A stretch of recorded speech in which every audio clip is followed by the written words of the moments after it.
এই বয়সে আমি নির্বাচন কি চেয়ারম্যান হওয়ার জন্য করেছি? আমি এটাকে আবাদত মনে করেছি। তোমার ফতোয়া যেটাই হোক না কেন, ফতোয়া আমারও আছে। কোরআন হাদিসের উপরে নজর আল্লাহ পাকের মেহেরবানিতে আমিও দৌড়াইছি। আমি তো এটাকে জিহাদ মনে করি করতেছি, তুমি এটাকে কি মনে করো?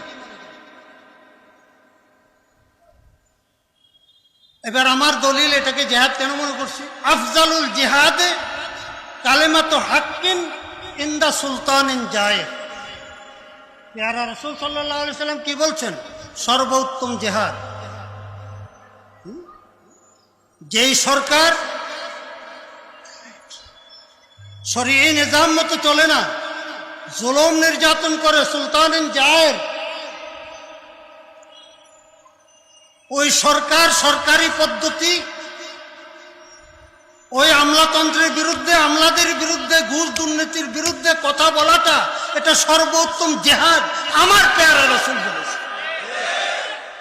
যে কালেমাতুল হক, দেশ যে ভুল পথে চলতেছে, দেশে ঘুষ দুর্নীতি যেভাবে চলতেছে, অন্যায় অপরাধ যেভাবে চলতেছে, এই হিসাবে জনগণকে সতর্ক করাটাকে এটাকে জিহাদ মনে করেছি। এটা আমি এখনো জিহাদ মনে করি। চরমনাই নির্বাচনকে জিহাদ কইছে, জিহাদ বলছে আর ওজু নষ্ট হয়ে গেছে। হ্যাঁ, ইসলাম বিরোধী শক্তি যে পথে আসবে ওই পথে মোকাবেলা করাটাই জিহাদ। শুধু ফতোয়াবাজি করা নয়, শুধু টকশোতে বসে কথা বলা নয়, এগুলো খুব সহজ। আর একটা ক্যাম্বাসার ওষুধ বিক্রি করে। আমাদের ছাত্র জীবনে দেখছি রোড প্রফেসর ছিল বাইতুল মুকাররমের সামনে। হ্যাঁ, বক্তব্য দেওয়া, কথা বলা, টক শোতে, তারপরে হ্যাঁ চিকন চিকন কথা বলা, সেটা ভিন্ন জিনিস। ফতোয়া দিতে হলে কিতাবের হাওয়ালা দিয়ে ফতোয়া দিতে হবে, মুখস্থ ফতোয়া নয়। ফতোয়া কিতাবের হাওয়ালা দিয়ে দিতে হবে। আমরা আপনার মতো লোককে মুজতাহিদ মনে করি না। আপনি মুকাল্লিদ না মুজতাহিদ সেটা আগে বলেন। কোন মাযহাবের অনুসারী? ফতোয়া দিতে হলে মাযহাবের কিতাব থেকে দিতে হবে।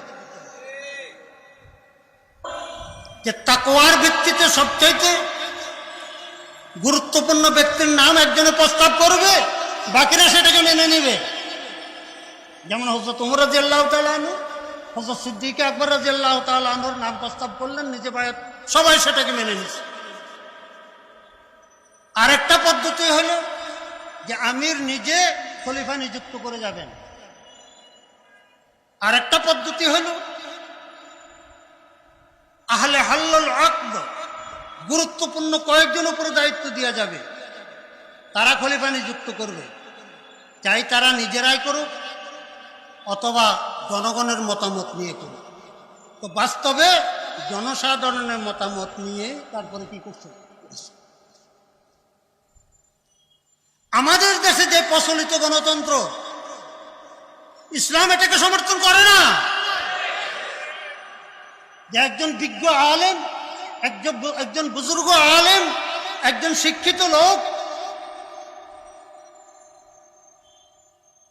তার ভোটাধিকার যতটুকু সাধারণ অশিক্ষিত মজদুর তার ভোটাধিকারও ততটুকু, এটা ইসলাম সমর্থন করে না। কথা ঠিক আছে? বর্তমান বিশ্বের কোথাও গণতন্ত্রও নাই, ইসলামী শরীয়ত তো নাই, খেলাফত তো নাই, গণতন্ত্রও নাই। দিনের ভোট রাত্রে হয়ে যায়, এটা গণতন্ত্র হলো? জি। ব্যালট পেপার হাত থেকে টাইনা নিয়ে সিল মেরা বাক্স ভরে, এটা গণতন্ত্র হলো? হ্যাঁ, পিটাইয়া কেন্দ্র দখল করে, জোর করে কেন্দ্র দখল করে নিজ হাতে সিল মারে, এটা গণতন্ত্র হইলো? তো কোন গণতন্ত্রের বিরুদ্ধে ফতোয়া দিতেছেন বলেন?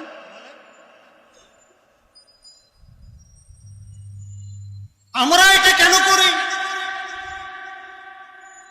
শত্রু যেই পথে যেভাবে আসুক, দ্বীন ও ইসলামের শত্রু যারা,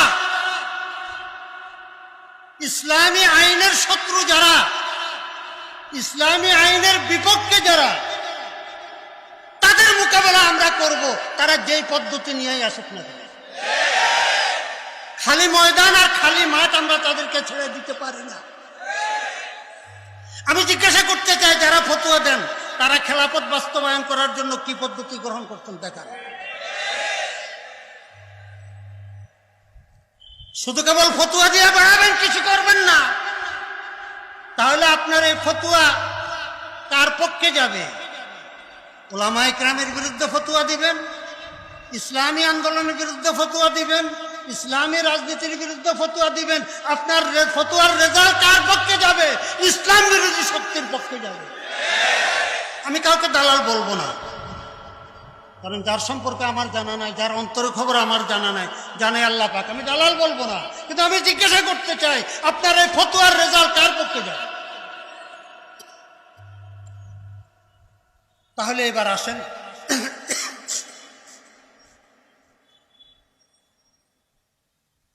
নির্বাচন সম্পর্কে, ভোট সম্পর্কে। গণতন্ত্র নয়, এটা ভিন্ন কথা। গণতন্ত্র একটা ভাওতাবাজি। আমাদের দেশে জোট সরকার যখন ছিল তখন 40 লক্ষ ভুয়া ভোটার কি ক্ষমতায় টিকে থাকতে হলে এটা করা লাগবে। ওর পরে যারা আসছে তারা করলো 60 লক্ষ ভুয়া ভোটার।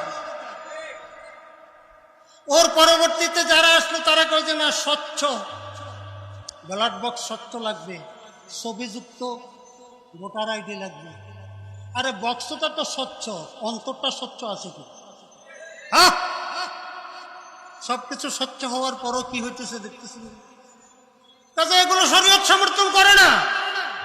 আমরা এই গণতান্ত্রিক পদ্ধতিকে শরীয়তের পদ্ধতি মনে করি না, কিন্তু এই পদ্ধতি ছাড়া, এই পদ্ধতিতে ক্ষমতায় যাওয়া ছাড়া এই পদ্ধতিকে পরিবর্তন করা যাবে না। এই ছাড়া কোনো পদ্ধতি আছে কি? বাংলাদেশকে আফগানিস্তান বানাতে চান? নির্বাচনের বিরুদ্ধে যে ফতোয়া দিলেন, আপনার উদ্দেশ্য কি? বাংলাদেশকে আফগানিস্তান বানাবেন? অসম্ভব। একটা ইসলামী জিহাদের জন্য যা কিছু প্রয়োজন, যেটা আফগানিস্তানে ছিল, তার 100 1 ভাগও আমাদের বাংলাদেশে নাই। সর্বপ্রথম আফগানিস্তানে রাশিয়া আফগানিস্তান দখল করে নিয়েছে। একটা অমুসলিম দেশ একটা মুসলিম দেশ দখল করে নিয়েছে, তখন জিহাদ করা ফরজ হয়ে গেছে। উলামায়ে কেরাম জিহাদের ডাক দিয়েছেন, 10 বছর জিহাদ করে তারা স্বাধীনতা লাভ করেছিল। 5 বছর সেখানে ইসলামী হুকুমত চলার পরে ভুয়া একটা অজুহাত দিয়ে শাহেখ ওসামা বিন লাদেনকে হস্তান্তরের ব্যাপারে কথা তুলে আমেরিকা আবার আফগানিস্তান দখল করে নিল। 20 বছর পর্যন্ত তারা সেখানে লড়াই করেছে। প্রায় 40 লক্ষ লোক শাহাদাত বরণ করার পরে আজকে সেখানে ইসলামী হুকুমত প্রতিষ্ঠা হয়েছে।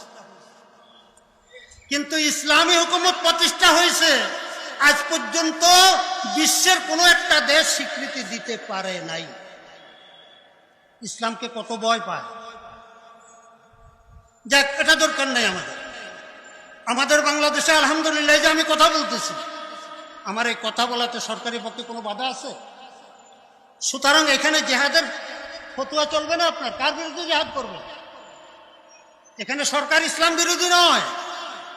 হ্যাঁ, আমরা যতটুকু ইসলাম বুঝাইতে পারছি সরকার ততটুকু বুঝবে, বাকিটুকু বুঝাইতে পারে নাই, এটা আমাদের দুর্বলতা। কি বলে? আমরা নির্বাচন কেন করতেছি? আমাদের আকাবের মুরব্বী, আপনারা যেমন আপনাদের মুরব্বীদের দোহাই দিয়া পরিচিত হইতে চান, আমরাও আপনাদের মুরব্বীদেরকে ভক্তি করি, শ্রদ্ধা করি, কিন্তু আমাদের মুরব্বীদেরকে বাদ দিতে পারবেন? হযরত মাওলানা শায়েখ আথার আলী রহমতুল্লাহ আলাই যুক্তফ্রন্ট গঠন করেছিলেন।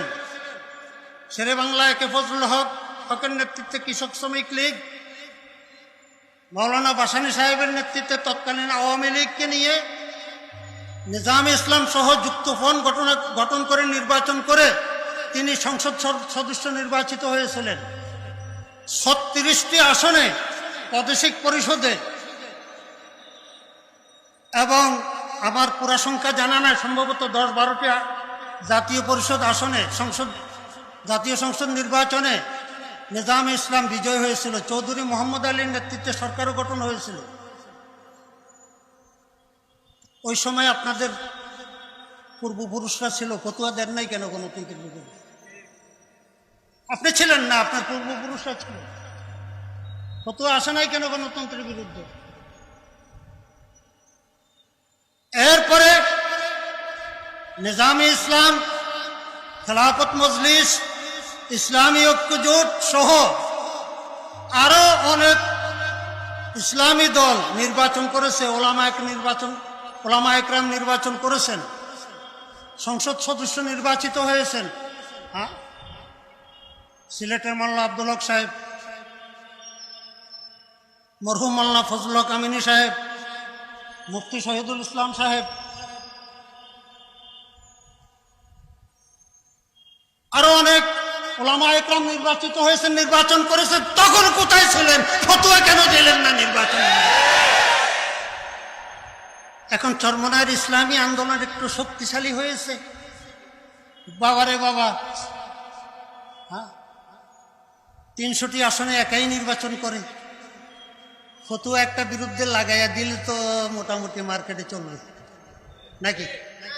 ফতুয়া একটা লাগাইয়া দিলে, বাহার রঙ্গে কে খাহি জামামি পোষ, বাহার রঙ্গে কে খাহি জামামি পোষ, মানন্দাজে কদত রামি সেনাসাম, মানন্দাজে কদত রামি সেনাসাম।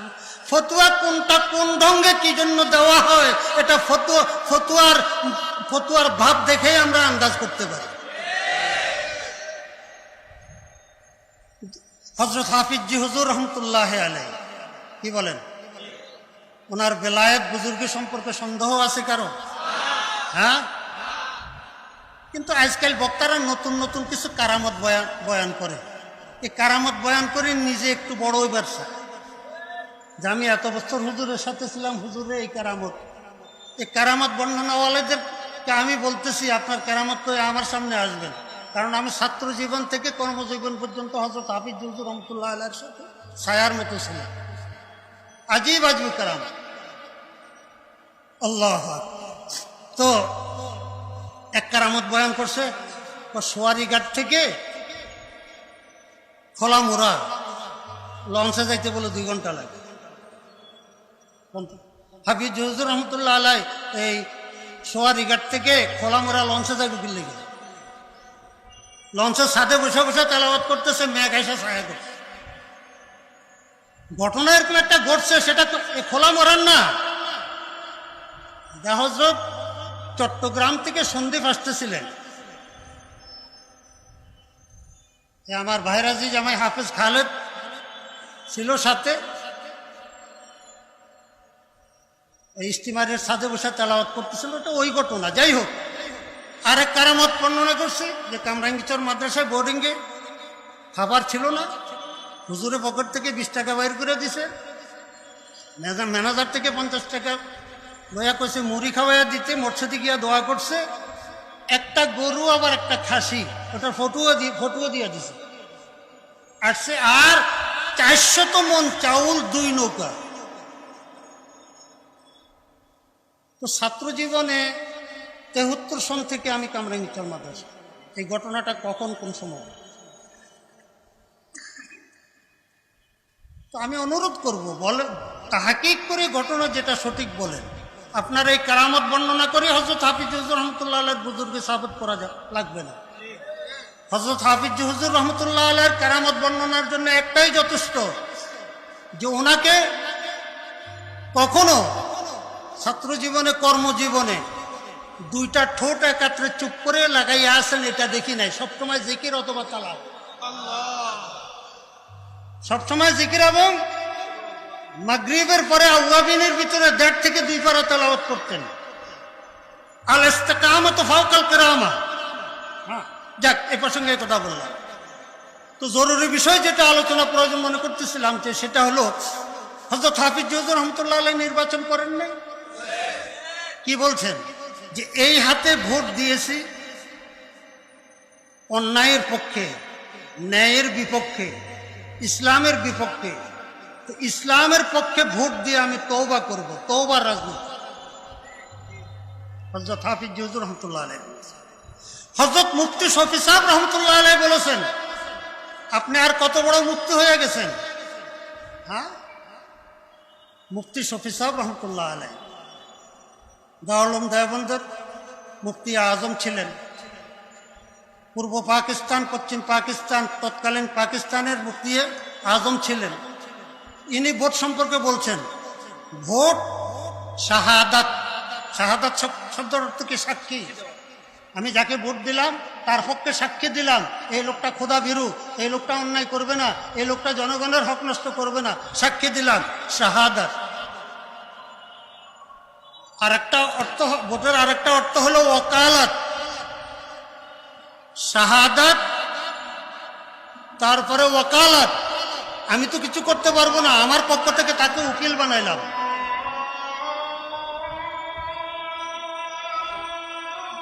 আজান হচ্ছে, আজানের জবাব দিবেন না। আরেকটা হলো আমানত। শাহাদাত, ওকালাত, আমানত।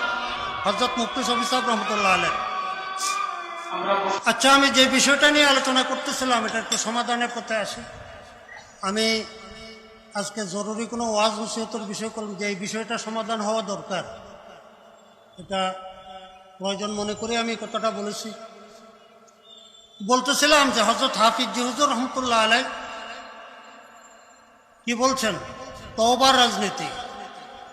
যেই হাতে অন্যায়ের পক্ষে ভোট দিয়েছি, এই হাতে ন্যায়ের পক্ষে ভোট দিয়ে কি করব? তওবা করব। আমি এ পর্যন্ত 4 বার নির্বাচন করেছি।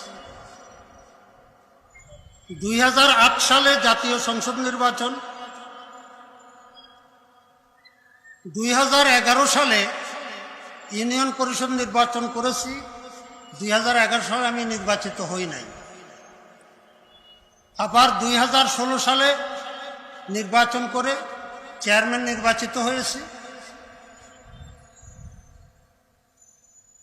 গত বছর আবার নভেম্বরের 11 তারিখে নির্বাচন করলাম, এত চেয়ারম্যান নির্বাচিত হল। এই বয়সে আমি নির্বাচন কি চেয়ারম্যান হওয়ার জন্য করেছি? আমি এটাকে আবাদত মনে করেছি। তোমার ফতোয়া যেটাই হোক না কেন, ফতোয়া আমারও আছে। কোরআন হাদিসের উপরে নজর আল্লাহ পাকের মেহেরবানিতে আমিও দৌড়াইছি। আমি তো এটাকে জিহাদ মনে করি করতেছি, তুমি এটাকে কি মনে করো? এবার আমার দলিল এটাকে জিহাদ কেন মনে করছি? আফজালুল জিহাদে কালেমাতু হাক্কিন ইনদা সুলতানিন জায়ের। প্যারা রাসূল সাল্লাল্লাহু আলাইহি সাল্লাম কি বলছেন? সর্বোত্তম জিহাদ যেই সরকার শরীয়ী নিজাম মতো চলে না, জুলুম নির্যাতন করে, সুলতানিন জায়ের, ওই সরকার সরকারি পদ্ধতি,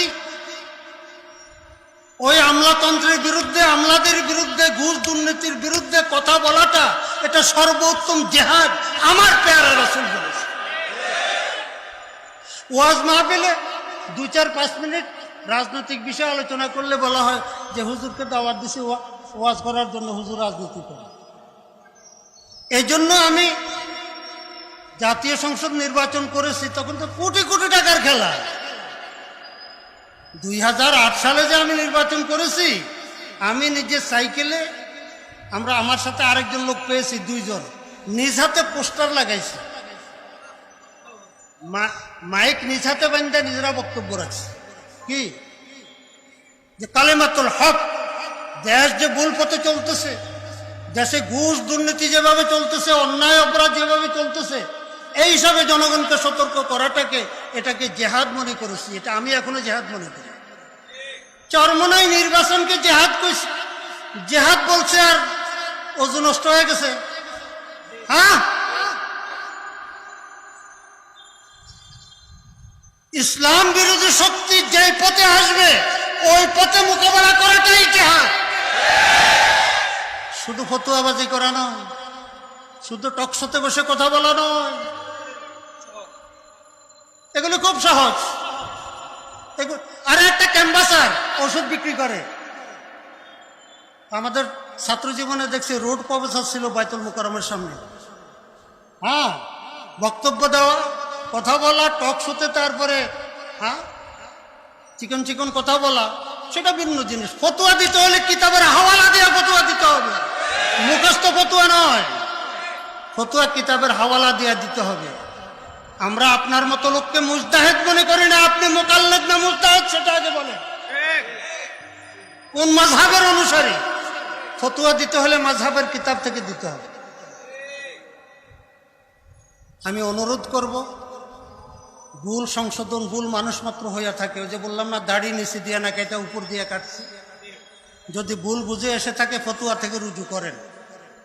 এদেশে ইসলামী হুকুমত নির্বাচনের মাধ্যমে আসবে, সশস্ত্র যুদ্ধের মাধ্যমে না। কার বিরুদ্ধে যুদ্ধ করবেন আপনি? এখানে ইনশাআল্লাহ ইসলামী হুকুমত প্রতিষ্ঠা হবে। কিসের মাধ্যমে? নির্বাচনের মাধ্যমে, ভোটের মাধ্যমে। আল্লাহ পাক রব্বুল আলামিন আমাদেরকে বুঝার তৌফিক দান করেন। ওয়া আখিরু দাওয়ানা আলহামদুলিল্লাহ।